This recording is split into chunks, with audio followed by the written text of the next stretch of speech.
Dia nanya ke saya, Pak, itu yang nangis dulu di ruangan 12 siapa sih Pak? Gitu. Dia keluar, tanya ke perawat, teh ruang Melati 12 itu siapa? Kenapa nangis terus? Pas dia cek di ruang Melati itu nggak ada pasien, keluarga pasien, kosong ya? kosong. Ya. Saya cek kembali, perasaan ada teh orang keluarga pasien juga melihat, saya bilang gitu kan. Itu kursi Pak, gerak rek, dah. Itu sering kali yang seperti itu. Kursi goyang itu ya Pak? Kursi yang ruang itu bukan. Kursi ruang tunggu. Kursi ruang besi yang besi itu. Itu ada sosok wanita berdiri di dekat kamar jenazah. Cuma di lantai 2. Jadi berdekatan lah gitu. Itu khusus ruang orok. Ruang orok tuh anak kecil. Yang baru lahirin, yang nggak kuat, maka harus ditabung dulu kan. Itu ada berdiri wanita gitu ya. Dia nunjukin tuh ke arah bawah tuh sepatu lah gitu ya. Maksudnya apa sih saya kurang tahu ya. Teh, oh di sini teh sendirian saya.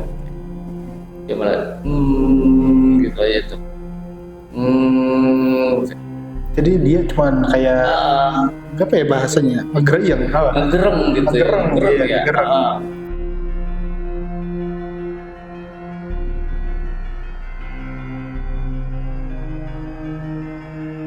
Selamat malam, saya Abuy dan sekarang kalian ada di 2 Dimensi True Story.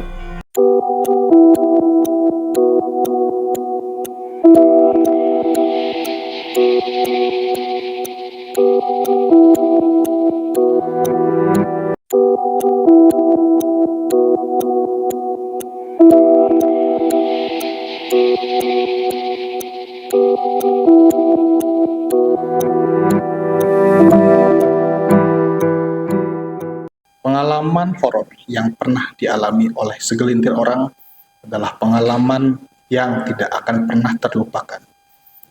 Hal itu pun telah terjadi kepada Mas Yusuf yang kali ini beliau telah datang di sini jauh-jauh dari Bekasi untuk bercerita.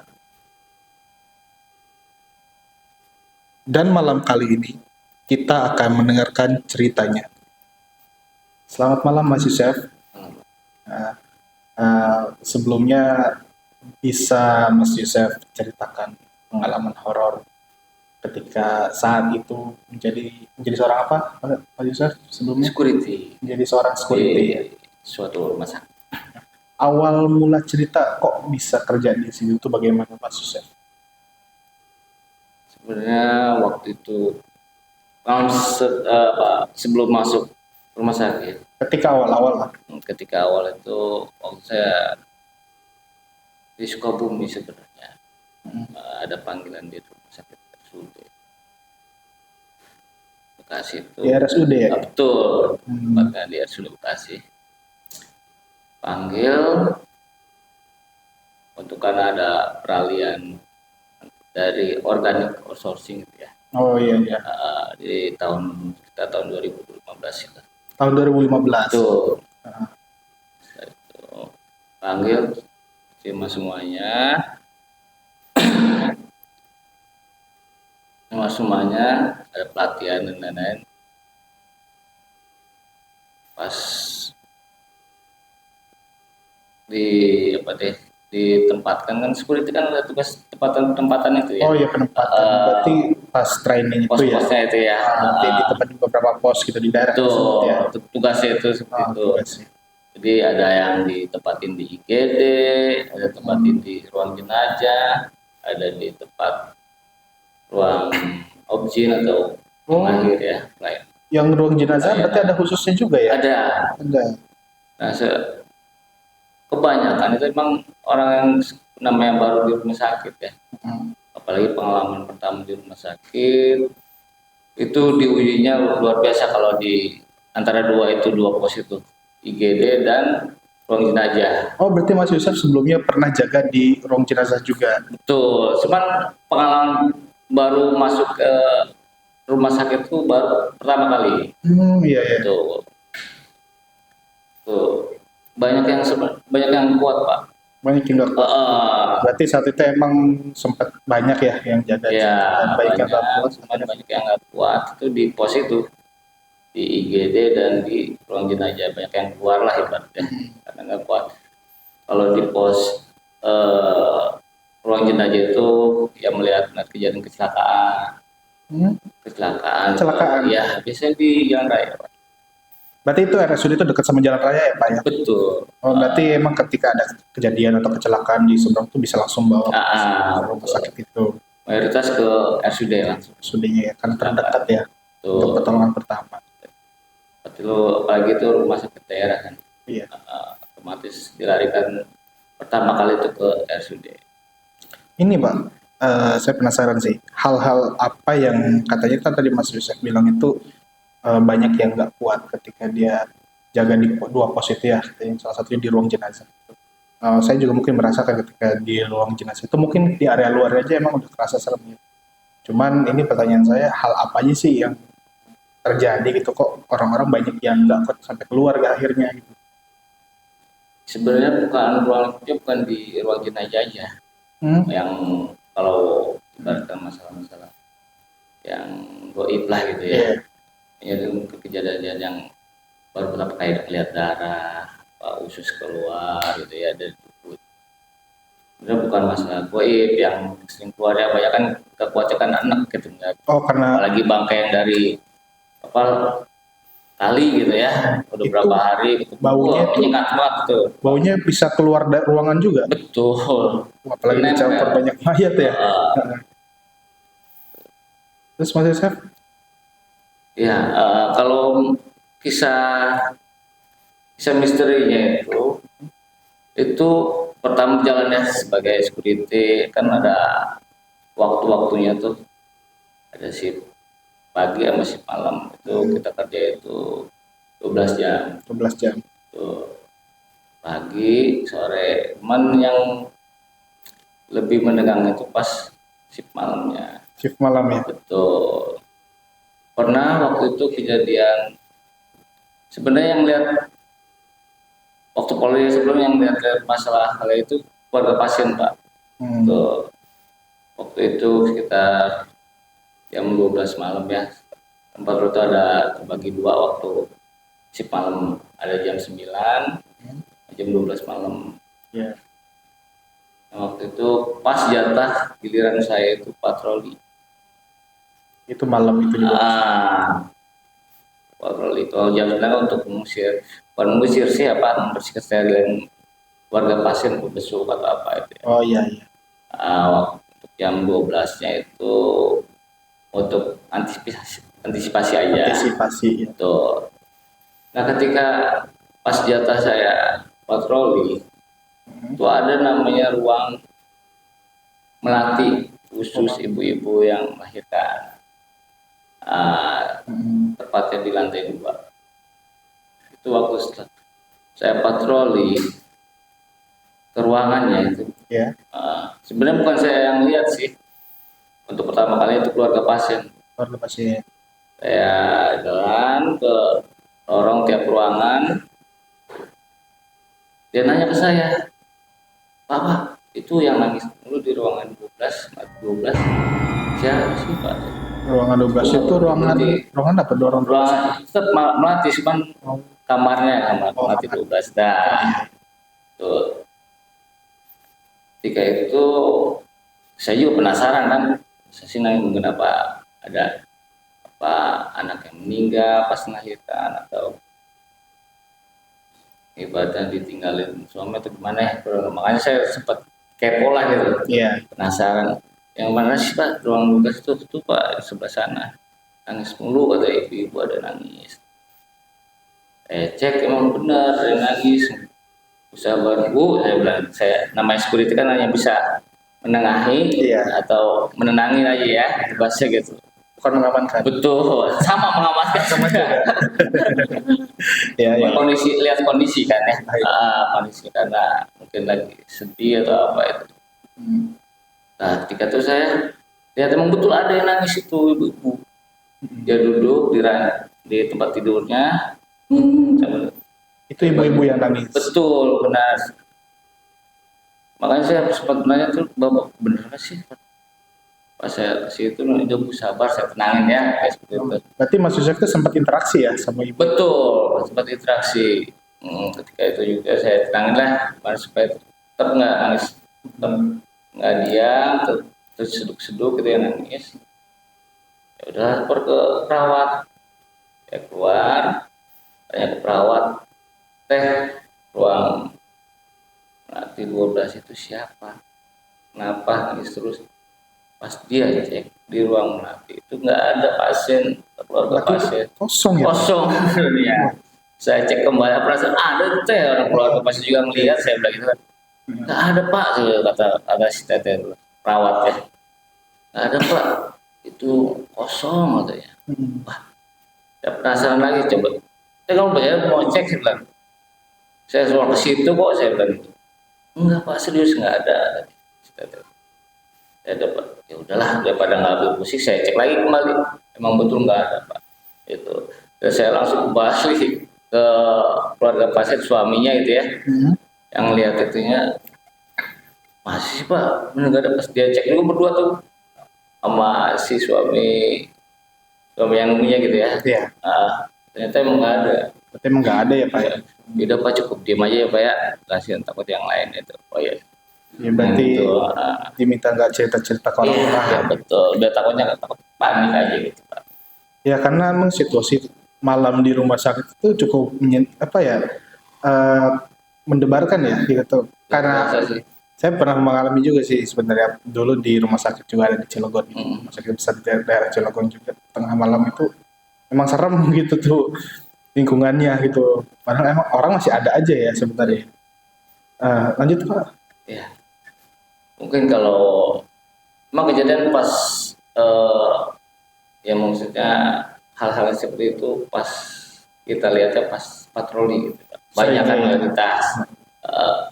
Contohnya pas kita baru di lantai, biasa kita kan patroli itu dari lantai atas dulu baru ke bawah. Nah, pernah kejadian di lantai 3 tuh ruang poli. Ya, apa namanya Pak? Ruang poli, Poliklinik. Oh, poliklinik. Ya. Itu kan ada di situ tuh ada ruang tunggu sama apa tuh speaker tuh kalau manggil Buat pasien yang nunggu, pasien ya. pengambilan obat apa dan dipanggil. Nah waktu itu pas kita jam berapa saya patroli itu jam 12 lewatan nih. Setelah yang lain gedung-gedung lain di patroli, pas ke gedung itu, gedung A lah. Gedung A itu di lantai 3 itu setelah patroli kan ya udah saya kan berdua sama temennya biasa kan berdua patroli. Berdua ya kalau patroli. Saya udah kamu cek sebelah sana, namanya Ispran dulu. Pas kejadian nama dia tuh, dia ruang obat apa farmasi, pas ke ruang poli gitu kan. Obat gitu. Cek namanya, kita udah mencari cek di setiap lantai kan. Iya. Pas itu kejadian itu kita berjalan, itu kursi Pak gerak rek, nah itu sering kali yang seperti itu. Kursi goyang itu ya Pak? Kursi yang ruang itu bukan, kursi ruang tunggu. Kursi ruang besi yang besi itu. Kuat gitu tuh. Diangkat. Iya maksudnya kalau pakai logika ya, misalkan kalau orang-orang yang denial ya, kalau kita cerita abis kejadian ini, kejadian itu pasti perasaan kamu aja kali, ya kan gitu, atau paling mungkin angin. Masalahnya angin emang ada yang bisa ngangkat kursi gitu, nggak ada kan gitu. Lanjut Pak. Menarik. Yang saya cerita itu speaker ya, speaker itu kadang bunyi sendiri gitu. King gitu, padahal udah dimatiin, bunyi gitu. Jadi nyala sendiri speaker. Nyalain sendiri. Makanya kita sering ya sebenarnya udah lama-lama tuh udah nggak aneh kalau kita gitu. Jadi karena udah terbiasa kali ya. Ya itu loh kejadian banyak yang benda-benda bergerak. Barang-barang bergerak gitu ya Pak ya. Itu kalau misalkan ya Pak ya. Pernah nggak Bapak juga jaga di dekat kamar atau di kamar jenazah gitu, di kamar mayat gitu? Pernah tuh kejadian di kamar jenazah tuh. Waktu itu kejadian malam minggu tuh. Emang pas saya waktu si Pangam juga ya. Hmm. Itu sekitar jam berapa? Jam 9 lewat jam 10-an lah. Nah, itu entah mungkin dari apa namanya itu dari luar gitu ya, ambulan dari luar ada kecelakaan. Itu pas ada kecelakaan langsung ke ruang karena kondisinya meninggal ya, Iya. langsung ke ruang jenazah. Kita kan nggak merhatiin itu karena ada yang apa petugas kamar jenazah aja yang pertama itu paling buat laporan aja. Berarti emang menjaganya itu patroli cuma di sekitar aja ya? Enggak, itu pas saya ngepos. Oh, di pos. Pos dekat itu. Jam 12 itu ada patroli kedua. Patroli kedua. Sebenarnya mah yang lihat tuh apa itu sosok wanita. Sosok wanita. Seperti ada di lantai 2 tuh.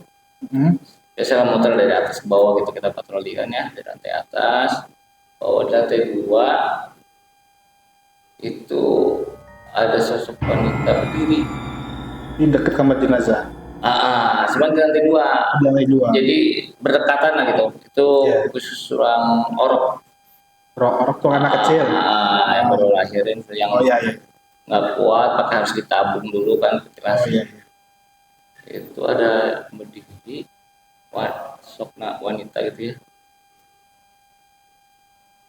Dia nunjukin tuh ke arah bawah tuh sepatu lah gitu ya. Maksudnya apa sih saya kurang tahu ya. Teh, oh di sini teh sendirian saya. Dia malah gitu aja tuh. Jadi dia cuman kayak apa ya bahasanya? Ngegereng gitu. Ngegereng ya.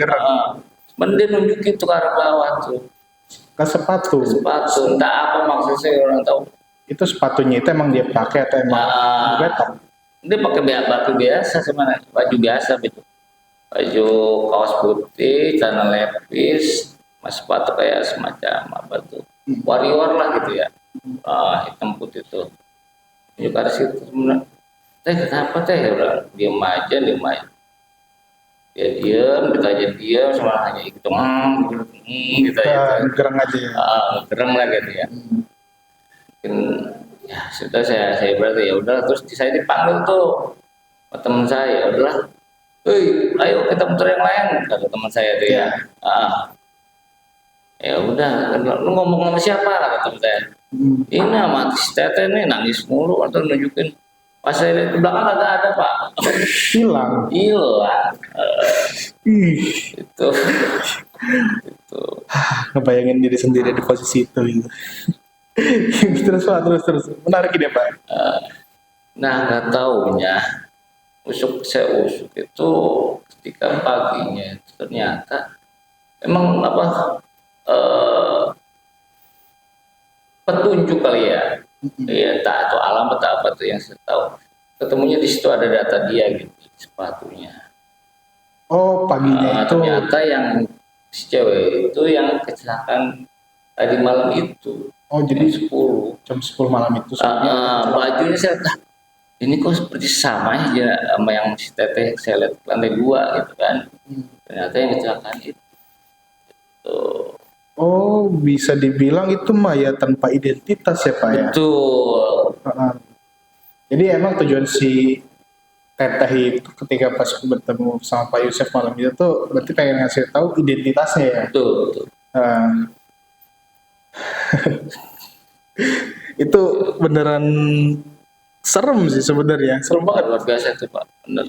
Cuma saat itu Mas Yusuf nggak sadar ya gitu. Sadar. Jadi saya orang akan udah biasa cuek lah, lu gua lah kalau saya pikirnya begitu ya. Kalau awal-awal tuh kayak pernah nggak sih kayak Mas Yusuf itu kayak ngalamin terus kaget terus lari gitu teriak-teriak atau apa? Karena udah biasa nggak, saya hanya bilang istighfar aja, banyakin istighfar, banyak salat udah gitu aja saya sama itu sih. Karena udah mungkin terbiasa kali ya. Udah jadi udahlah. Pernah lagi tuh ada kejadian saya tuh di waktu itu di tahun berapa tuh ya? 2020-an lah gitu. Kita Oh, tuh buka 2020. gedung baru. Di rumah sakit itu juga. Cuman buka gedung baru. Adanya di seberang jalan rumah sakit lama. Ah, itu waktu itu pas saya dulu kan apa namanya, tiap anggota kan punya pos-posnya. Pas kejadian saya pasti gedung baru. Posnya di sana. Pos pecah di sana, gedung kosong, nggak ada siapa, cuman ada ditemenin apa tuh, kadang datang kadang ngasih dari pemborongnya gitu ya, yang jaga. Oh iya, iya. Datang tiba-tiba itu waktu sekitar jam, saya jaga pas jaganya itu di plottingan sekitar jam 11-an gitu ya. 11 malam. 11 malam. Itu gedor-gedor kan. Saya biasa tuh kalau ada barang-barang masuk kan saya udah standby itu kan. Biasa saya standby posnya di lobby. Nah, di di lobby. depan lobby itu. Kalau itu ada takut ada barang-barang yang masuk karena kan gedung baru. Yang aneh itu ketuk-ketuk jam 11. Saya pikir itu mungkin barang datang nih. Saya buka nih. Buka ke depan. Ternyata kalau yang saya lihat itu kawan saya. Tuh. Kawan saya cuma dia diem gitu. Kemana aja? Itu cuma nunjuk itu doang gitu. Atau dia ke basement tuh. Lari basement ngapain? Itu gitu doang pokoknya, lari gitu ya. Buat temenin atau apa gitu kan. Aku tumben-tumbenan ada yang datengin gitu kan. Iya. Karena kan jaga di situ harus sendiri. Paling ada teman buat ngecek doang. Ada andronya atau apa gitu ya. Nah, pas itu nggak berapa lama, ada 15 menitan lah. Saya pikir kok agak ke atas nih orang nih. Nah, ketika saya pikirkan ke situ, ada yang gedor-gedor nih di kan bedeng nih. Waktu mau semua bedeng seng nih. Masih seng-seng gitu ya. Seng. Foto-foto itu. Pas saya buka, wah lagi nih barang apa siapa nih barang datang. Pas saya buka, orang yang tadi yang saya lihat si Span itu yang mau nemenin itu ya. Lah, bukannya lu dibawa di basement ya, Ben? Lah, gue juga baru datang, dia harus patroli sebelah soto. Mungkin bingung gua, saya bilang. Itu yang dibawa siapa? Lah, gak tahu kata dia tuh bener. Ya udahlah, udah lagi. Pikir udah belum cepat cerita. Kadang-kadang ada tegangnya juga, ada lucunya juga. Jadi itu tuh semacam kayak nyerupain gitu ya Pak ya? Dia nyerupain gitu. Iya. Iya makanya agak aneh ya gelagat-gelagatnya di awal ya. Betul. Sebenarnya saya mau dia itu mau ngecek apa basement gitu atau mau ke air, biasa kan karena kan dikunci, kadang-kadang di lobby itu dikunci gitu ya. Jadi mau ke dalam tuh emang agak serem, banyak kan lari ke lobby. Dan di situ juga biasanya ada yang jaganya itu namanya Pak Agus. Yang dari kontraktornya. Saya pikir di situ aja positif aja kan ya. Ternyata lah kalau datang lagi ya mungkin yang nyerupain nyata kalau alam gitu Pak. Ya maksudnya ini pengalaman yang yang Mas Yusuf alami itu cuma sepersekian orang aja yang mengalami karena ini kan kejadian di rumah sakit ya gitu. Jadi nggak semua orang ngalamin di situ gitu. Ya mungkin ada aja sih, mungkin kayak pasien-pasien juga ya gitu. Yang kesurupan apa udah sering terjadi lah gitu. Berarti di rumah sakit juga pernah ada kesurupan ya Pak? Pernah Pak. Itu cara ngeluarin gimana? Dan itu mungkin karena saya ibaratnya kurang tahu memahami alat itu ya, gitu ya. Ya kayak punya apa dandro lah yang bisa gitu, atau rekan-rekan yang bisa, paling saya panggil dia gitu. Itu ada pernah kesurupan yang teriak-teriak apa sampai ganggu keluarga pasien yang lain kan. Ya itu mungkin dari mungkin karena kosongan apa gitu ya, itu mas sering lah gitu. Yang kejadian yang baru-baru kali ini yang saya alami ya itu seperti itu. Ya, Segitu. setelah itu emang udah nggak ngalamin lagi ya, cuman apa ya, beberapa Iya. kejadian tadi aja ya.